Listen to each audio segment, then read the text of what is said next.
berjalan ya dok ya. Melihat kemarin Doktif juga telah memberikan kesaksian di persidangan Nikita Mirzani. Itu melihatnya seperti apa sih dok kemarin? Oke, jadi ini kan masih berlanjut terus nih kasus masalah persidangan skincare nih ya. Nah kemarin tuh ada kesaksian dari salah satu rekan sejawat yang kemudian juga ramai dibahas tuh jadi viral itu kan. Nah ada beberapa kata-kata yang mengatakan kalau ada hubungan dengan dokter flexing gitu ya. Nah sebenarnya gini, eh, sebenarnya untuk kata-kata dokter flexing atau flexing dibuat seorang dokter itu tidak secara langsung tuh diatur dalam undang-undang praktek kedokteran gitu loh.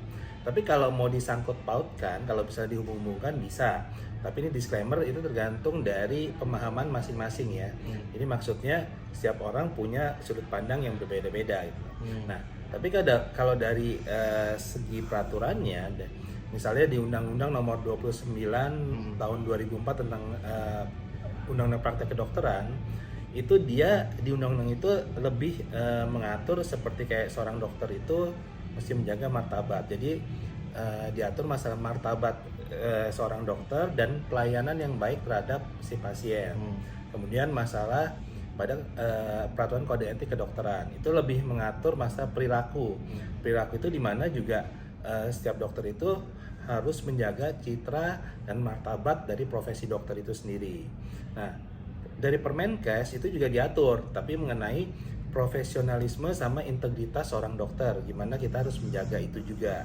Nah, kemudian di Undang-Undang Praktek Kedokteran itu, kalau nggak salah pasal 73 ayat 2, itu juga diatur mengenai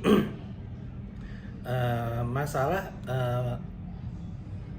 edukasi atau sesuatu pemberian atau misalnya arahan yang menyesatkan atau yang memperdaya masyarakat mengenai status dokter itu.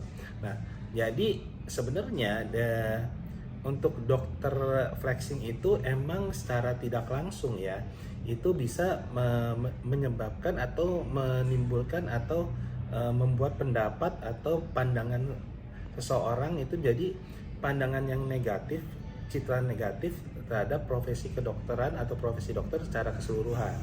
Nah, dari itu jadi setiap dokter tuh diharapkan lebih bijaksana, wise, jadi harus menjaga martabat dari profesi itu dokter itu sendiri, profesionalismenya, terus integritas dari dokter mesti dijaga.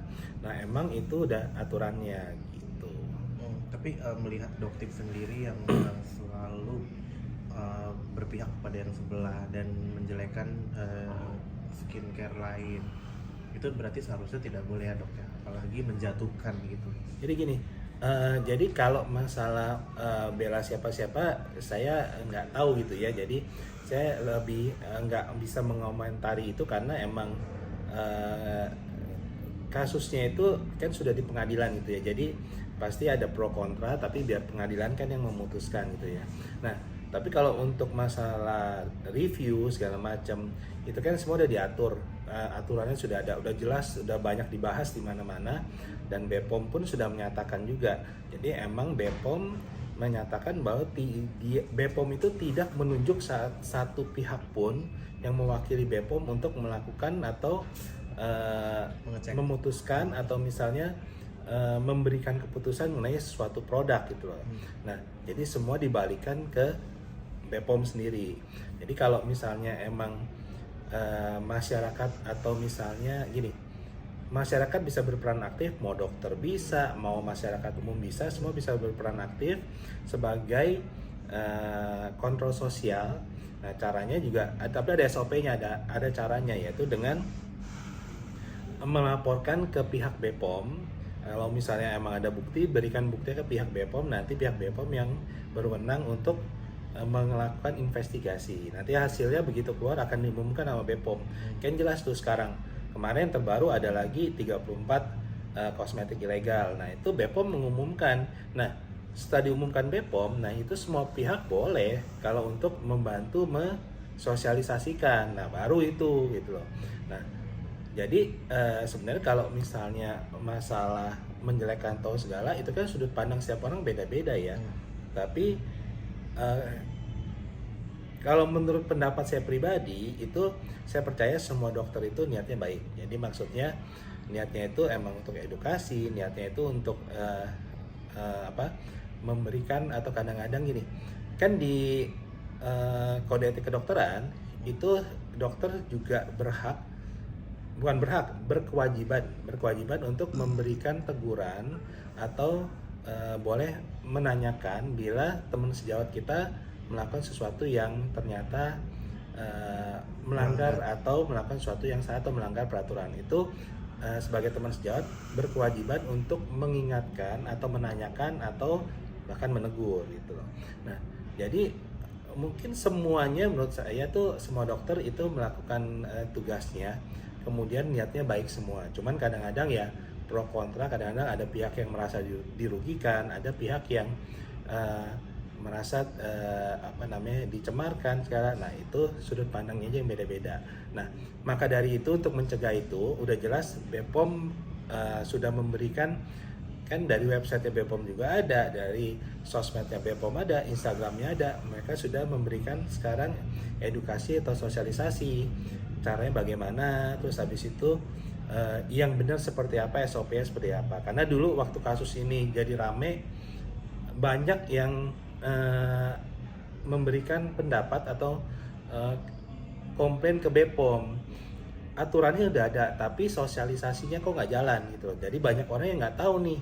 Nah, sekarang kan udah lebih gencar nih. Dan banyak sekarang dokter-dokter, influencer juga membantu untuk mensosialisasi aturan dari BPOM sendiri gitu.